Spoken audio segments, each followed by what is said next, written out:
Heart condition ಇದೆಯಲ್ಲ, ಇದು ಒಂದು ತುಂಬ ಸೂಕ್ಷ್ಮವಾದ ವಿಚಾರ. ನಿಮಗೆ ಸಣ್ಣ ವಿಷಯದಲ್ಲೇ ಗೊತ್ತು ಮಾಡ್ತಾ ಇರುತ್ತೆ. ಅದು ಒಂದು ವಿಪರೀತ ಸುಸ್ತಾಗ್ತಾ ಇರೋದು, ಅಥವಾ ಇಲ್ಲೊಂಥರ ಎದೆನೋವು ಬರ್ತಾ ಇರುತ್ತೆ, ಎಲ್ಲೋ ಹೊರಗಡೆ ಹೆಜ್ಜೆ ಜಾಸ್ತಿ ನಡೆದ್ರೆ ನಿಮ್ಗೆ ಏದುಸಿರು ಬರ್ತಾ ಇರುತ್ತೆ. ಈ ಥರ ಎಲ್ಲ ಆಗ್ತಾ ಇದ್ದಾಗ ನೆಗ್ಲೆಕ್ಟ್ ಮಾಡಬೇಡಿ. ನನ್ನ ವಯಸ್ಸಿಗೆ ಏನಾಗುತ್ತೆ, ನನಗೇನು ಏಜ್ ಆಗಿಲ್ವಾ, ಅಲ್ಲ ನಾನು ಇನ್ನು ಚಿಕ್ಕ ವಯಸ್ಸು, ಈ ಥರ ಅಂದ್ಕೊಳ್ಬೇಡಿ. ನಿನ್ನೆ ಅಷ್ಟೇ ಯಾರೋ 28 ವರ್ಷದವ್ರು ಸತ್ರು, ಇನ್ಯಾರ್ಯಾರೋ ಸತ್ರು, ಚಿಕ್ಕ ವಯಸ್ಸಿನಲ್ಲಿ ಸಾಯ್ತಾ ಇದ್ದಾರೆ. ಅದಕ್ಕೋಸ್ಕರ ನಾನು ಈ ಮಾತನ್ನು ಹೇಳಲೇಬೇಕು. ಇದು ನನ್ನ ಎಕ್ಸ್ಪೆರಿಮೆಂಟ್ ಸಕ್ಸಸ್ ಮಾಡ್ಕೊಂಡಿರೋ ವಿಚಾರವನ್ನು ನಿಮ್ಮ ಹತ್ರ ಹಂಚ್ಕೋಬೇಕು. ಅದು ನಿಮ್ಗೆ ಅಪ್ಲೈ ಆದರೆ ನಿಮ್ಮ ಜೀವನ ತುಂಬ ಚೆನ್ನಾಗಾದರೆ I am really happy. Hello friends, ನಮಸ್ತೆ. ನಿಮಗೆ ಹೃದಯಾಘಾತ ಯಾಕೆ ಆಗ್ತಾ ಇದೆ, ಚಿಕ್ಕ ವಯಸ್ಸಲ್ಲೇ ಯಾಕೆ ಆಗ್ತಾ ಇದೆ ಅನ್ನುವ ಒಂದು ಪ್ರಶ್ನೆ ಇದೆಯಾ? ಹಾಗೆ ನಿಮಗೆ ಆಗಾಗ ಎದೆನೋವು ಬರುತ್ತೆ, ತುಂಬ ಸುಸ್ತಾಗುತ್ತೆ, ಒಂದು 4 ಹೆಜ್ಜೆ ನಡೆದ್ರೆ ಇಲ್ಲೆಲ್ಲೋ ಎದೆನೋವು ಬಂದಂಗೆ ಆಗುತ್ತೆ, ಎಸ್ಪೆಷಲಿ ಹೃದಯದ ಗುಂಡಿಗೆ ಭಾಗದಲ್ಲಿ, ಎಡಭಾಗದಲ್ಲಿ. ಆಮೇಲೆ ಹೆಚ್ಚು ವಾಕ್ ಮಾಡೋದಕ್ಕೆ, ಕೆಲಸ ಮಾಡೋದಕ್ಕೆ ಆಗೋಲ್ಲ. ಸಣ್ಣ ಸಣ್ಣ ಮಾತಿಗೂ ಪುಟ್ಟು ಮಾತು ಬೇಜಾರಾದಾಗ ಎದೆನೋವು ಬರುತ್ತೆ. ಈ ಥರ ಒಂದು ಅನುಭವ ನಿಮ್ಗೆ ಆಗ್ತಾ ಇದೆಯಾ? ಹಾಗಿದ್ರೆ ಇವತ್ತಿನ ಸಂಚಿಕೆ ನಿಮಗೋಸ್ಕರ. ಇದು ಜೀವನ ಪ್ರಣತಿ ವಾಹಿನಿ. ನಾನು ನಿಮ್ಮ ಪ್ರೀತಿಯ ಲೈಫ್ ಕೋಚ್ ಶೀಲಾ ಭಟ್. ನಾನು ಜೀವನ ಕೌಶಲ್ಯವನ್ನು, ಮಾಹಿತಿಯನ್ನು, ನನ್ನ ಅನುಭವ, ಅಧ್ಯಯನ ಹಾಗೂ ದೃಷ್ಟಿಕೋನದ ಮೂಲಕ ನಿಮ್ಮ ಮುಂದೆ ಪ್ರಸ್ತುತಪಡಿಸ್ತೀನಿ. ಅದು ನಿಮಗೆ ಉಪಯುಕ್ತವಾಗಿರುತ್ತೆ. ಆದ್ದರಿಂದ ವಾಹಿನಿಗೆ ದಯವಿಟ್ಟು ಪ್ರೀತಿಯಿಂದ ಲೈಕ್ ಮಾಡಿ, ಬೇರೆಯವರಿಗೆ ಶೇರ್ ಮಾಡಿ, ತಪ್ಪದೆ ಸಬ್ಸ್ಕ್ರೈಬ್ ಮಾಡ್ಕೊಳ್ಳಿ.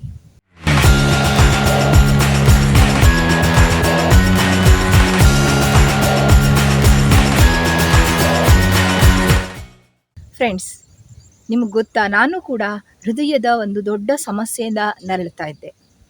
ಇದನ್ನು ಹೇಳುವಾಗ ನಾನು ತುಂಬ ಆತ್ಮವಿಶ್ವಾಸದಿಂದ ಹೇಳ್ತಿದ್ದೀನಿ. ನಿಮ್ಗೆ ಗೊತ್ತಿರಬೇಕು, ಒಂದು ವಾರದಿಂದ ನಾನು ವಿಡಿಯೋ ಮಾಡ್ತಾ ಇಲ್ಲ. ಯಾಕೆ ಮಾಡ್ತಾ ಇಲ್ಲ ಅಂದರೆ ಈ ಕಾರಣಕ್ಕೋಸ್ಕರ. ನಾನು ನನ್ನ ಮೇಲೆ ಎಕ್ಸ್ಪೆರಿಮೆಂಟ್ ಮಾಡ್ತಾ ಇರ್ತೀನಿ. ಆ ಎಕ್ಸ್ಪೆರಿಮೆಂಟಲ್ಲಿ ಸಕ್ಸಸ್ ಆದಮೇಲೆ ಆ ಒಂದು ವಿಷಯವನ್ನು ನಿಮಗೆ ಹೇಳ್ತೀನಿ. ಒಬ್ಬ ರೋಗಿಯಾಗಿ, ಒಬ್ಬ ಜೀವನ ಪ್ರೀತಿಯನ್ನಿಟ್ಕೊಂಡು ಸದಾ ಎಕ್ಸ್ಪೆರಿಮೆಂಟ್ ಮಾಡುವಂತಹ ವ್ಯಕ್ತಿಯಾಗಿ ನಾನು ನಿಮಗೆ ಕೊಡುವ ಮಾಹಿತಿ ಆದಷ್ಟು ಅಥೆಂಟಿಕ್ ಆಗಿರಬೇಕು, ರಿಸರ್ಚ್ಫುಲ್ ಆಗಿರಬೇಕು. ಮತ್ತು 4 ಜನ ಡಾಕ್ಟರ್ಸ್ ನೋಡಿದ್ರೆ ಎಸ್ ಇವ್ರು ಹೇಳ್ತಾ ಇರೋದು ಸರಿ ಅಂತ ಅವರು ಶಿಫಾರಸ್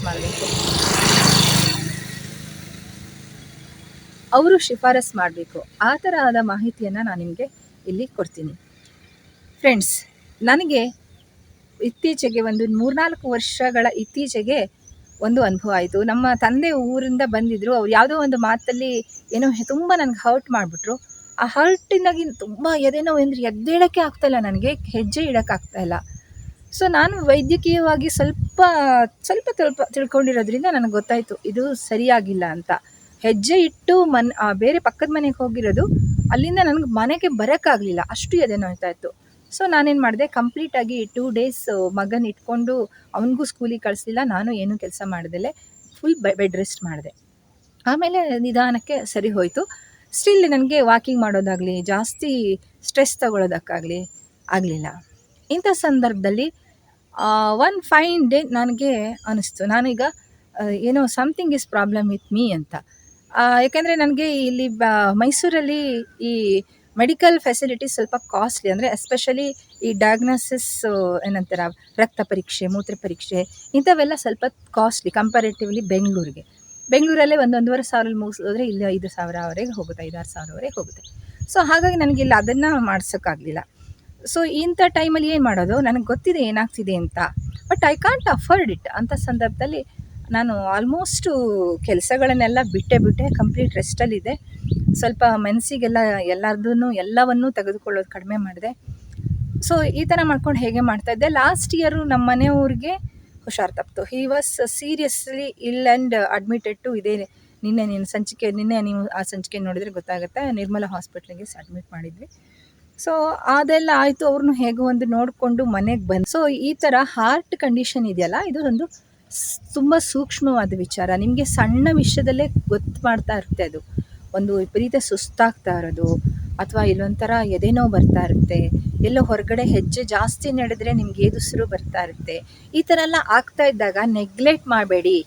ನನ್ನ ವಯಸ್ಸಿಗೆ ಏನಾಗುತ್ತೆ, ನನಗೇನು ಏಜ್ ಆಗಿಲ್ವಾ, ಅಲ್ಲ ನಾನು ಇನ್ನು ಚಿಕ್ಕ ವಯಸ್ಸು, ಈ ಥರ ಅಂದ್ಕೊಳ್ಬೇಡಿ. ನಿನ್ನೆ ಅಷ್ಟೇ ಯಾರೋ 28 ವರ್ಷದವ್ರು ಸತ್ರು, ಇನ್ಯಾರ್ಯಾರೋ ಸತ್ರು, ಚಿಕ್ಕ ವಯಸ್ಸಿನಲ್ಲಿ ಸಾಯ್ತಾ ಇದ್ದಾರೆ. ಅದಕ್ಕೋಸ್ಕರ ನಾನು ಈ ಮಾತನ್ನು ಹೇಳಲೇಬೇಕು. ಇದು ನನ್ನ ಎಕ್ಸ್ಪೆರಿಮೆಂಟ್ ಸಕ್ಸಸ್ ಮಾಡ್ಕೊಂಡಿರೋ ವಿಚಾರವನ್ನು ನಿಮ್ಮ ಹತ್ರ ಹಂಚ್ಕೋಬೇಕು. ಅದು ನಿಮ್ಗೆ ಅಪ್ಲೈ ಆದರೆ ನಿಮ್ಮ ಜೀವನ ತುಂಬ ಚೆನ್ನಾಗಾದರೆ I am really happy. So ಅದಕ್ಕೋಸ್ಕರ ನಾನು ಈ ಸಂಚಿಕೆಯನ್ನು ನಾನು ನಿಮಗೆ ತರ್ತಾ ಇರೋದು. ಏನಂದರೆ ಈ ಥರ ಆಗ್ತಾಯಿತ್ತಲ್ವ. ಸೊ ನಾನೇನು ಮಾಡಿದೆ, ನನಗೆ ಏನು ಪ್ರಾಬ್ಲಮ್ ಇದೆ ಅಂತ ನಾನು ಫಸ್ಟು ಐಡೆಂಟಿಫೈ ಮಾಡಿದ್ದು ಒಂದು ಇದಕ್ಕೆ ಲಾಸ್ಟ್ ಇಯರ್ ಒಂದು ವೈರಲ್ ಇನ್ಫೆಕ್ಷನ್ ಅಂತ ಒಂದು ಬ್ಲಡ್ ಚೆಕಪ್ ಮಾಡಿಸಿದ್ವಿ. ಅಲ್ಲಿ ರಕ್ತಹೀನತೆ ಅಂತೂ ಬರಲಿಲ್ಲ, ಏನೂ ಬರಲಿಲ್ಲ, ನಿಮಗೆ ನಾರ್ಮಲ್ ಇನ್ಫೆಕ್ಷನ್ ಇದೆ ಅಂತ ಬಂತು. ಸೊ ನಾನು ಗೂಗಲ್ ಹೆಲ್ಪ್ ಇದೆಯಲ್ಲ, ಸೊ ತೊಗೊಂಡ್ಬಿಟ್ಟು ಯಾವ್ಯಾವ ಕ್ರೈಟೇರಿಯಾದಲ್ಲಿ ನನಗೇನೇನು ಪ್ರಾಬ್ಲಮ್ ಇದೆ ಅಂತ ನಾನೇ ಫೈಂಡ್ ಔಟ್ ಮಾಡಿಕೊಂಡು, ನನಗೆ ಸಿವಿಯರ್ ಆಗಿ ಅನಿಮಿಯಾ ಇರೋದು ಗೊತ್ತಾಯಿತು. Severe ಅನಿಮಿಯಾಕ್ಕೆ naturally iron ಟ್ಯಾಬ್ಲೆಟಿಂದನೂ sometimes I can't help it. ಯಾಕಂದರೆ ಬಿಕಾಸ್ ನನ್ನ ಹೊಟ್ಟೆ ಸರಿಯಾಗಿಲ್ಲ, ಬಿಕಾಸ್ ಹಾಸ್ಟೆಲ್ ಫುಡ್ಡು, ಎಷ್ಟೊತ್ತಿಗೋ ತಿನ್ನೋದು, ಆ್ಯಸ್ ಎ ಜರ್ನಲಿಸ್ಟ್ ಶಿಫ್ಟ್ಗಳಲ್ಲಿ ಕೆಲಸ ಮಾಡೋದು.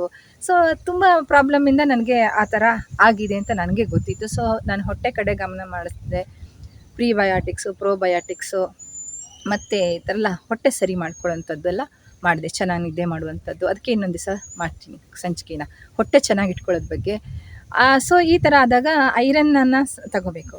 ಸೊ ವಿಟಮಿನ್ D3 ನಾನು ಸದಾ ಮನೇಲಿ ಇರ್ತೀನಿ. ವಿಟಮಿನ್ D3, K12 ಇದನ್ನೆಲ್ಲ ಹಾರ್ಟಿಗೆ ಸಂಬಂಧಪಟ್ಟಂತಹ ಇದನ್ನು ನಾನು ತಗೊಳ್ತಾ ಬಂದೆ. ಇದರಿಂದಾಗಿ ನನಗೆ ನಿಧಾನಕ್ಕೆ ಹೃದಯದ ಆ ನೋವು ಇದು ಕಡಿಮೆ ಆಯಿತು. ನೀವು ನಂಬಿಬಿಡಿ, ಫಸ್ಟು ಡೇ ನಾನು ವಾಕಿಂಗ್ಗೆ ಅಂತ ಬಂದೆ, ಬೆಳಗ್ಗೆ 6 ಗಂಟೆಗೆ ಬಂದಿದ್ದೀನಿ. ಅವತ್ತು ನಾನು ವಿಡಿಯೋ ಮಾಡಬೇಕಿತ್ತು ಅಂತ ಇವತ್ತು ಅನಿಸ್ತಾ ಇದೆ. ಅವತ್ತು ನಾನು ಜಸ್ಟು ಒಂದು 4 ಹೆಜ್ಜೆ ನಡೆದಿಲ್ಲ. ನೀವು ಮತ್ತೊಂದು ಇದರಲ್ಲಿ ತೋರಿಸಿದ್ದೀನಿ, ನಾನು ಸ್ಮಾರ್ಟ್ ವಾಚ್ ಕಟ್ಕೊಂಡಿದ್ದೀನಿ.